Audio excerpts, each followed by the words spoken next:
Welcome to today. Today is 233, and we're in Ezekiel 20 through 22. We're going to spend today in actually just talking in Ezekiel 20. Excuse me. So let's get at this. 5 points to make today.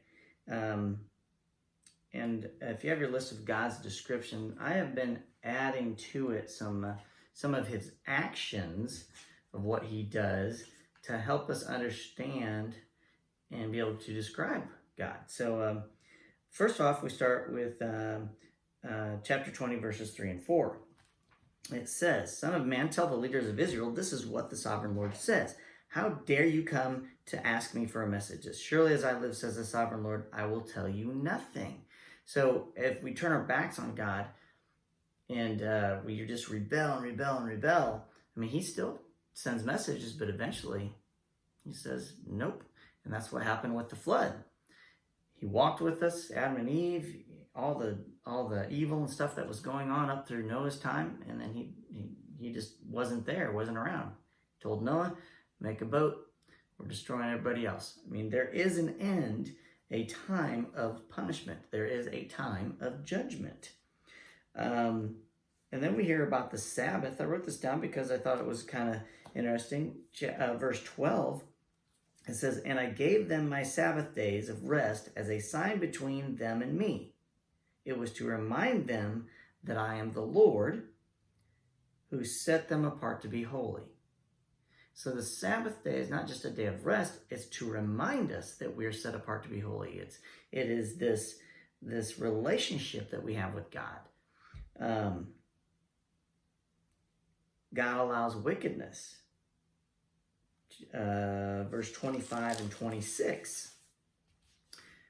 "I gave them over to worthless decrees and regulations that would not lead to life. I let them pollute themselves with the very gifts I had given them." Here's the part about this. I let them pollute themselves. I gave them over to worthless decrees. And I allowed them to give their firstborn children as offerings to their gods. Why? So I might devastate them and remind them that I alone am the Lord. You know, you can't just be wicked and have bad things happen to you and say, oh, I guess Satan's the one who's doing it. Well, no, you're the moron who, first of all, wicked people don't even acknowledge Satan. They don't even acknowledge that the Lord exists. So good and evil isn't anything to them. Anyway, important points here. Verse 37 and 38. "I will examine you carefully and hold you to the terms of the covenant. I will purge you of all those who rebel and revolt against me. I will bring them out of the countries where they are in exile, but they will never enter the land of Israel.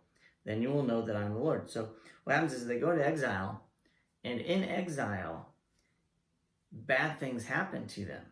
And God is using the fire that they are in, the trouble that they're in, and the next king from the different lands around Babylonia comes in, and from Persia comes in and annihilates Babylon, as we talked about, and in so doing also kills many of the Jews, the Hebrews. So in their exile for the 2,500 years, they went through turmoil. 6 million Jews died in the Holocaust.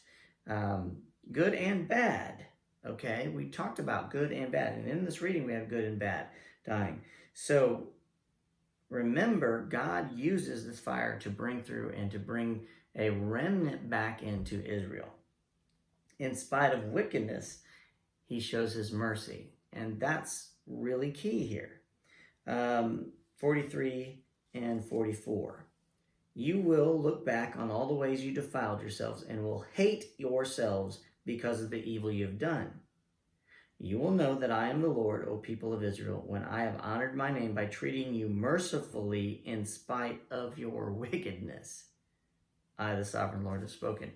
That's how much he loves us and the people of Israel. He's bringing them back. They went through the fire.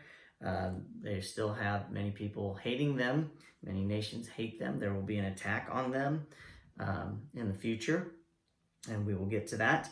But the key here is that even with what they've done, he brought them back, and he's continually bringing them back. Now, here's the thing. If they're not done coming back, they got their land back in one day, like Isaiah said, but there's still half of them that need to come back. Second coming of Christ, that's what's going to happen, and then there will be this grand entrance where all of them will be in Israel. So that is a cool thing for the 1,000-year reign. So that's your day 233. I'll see you tomorrow.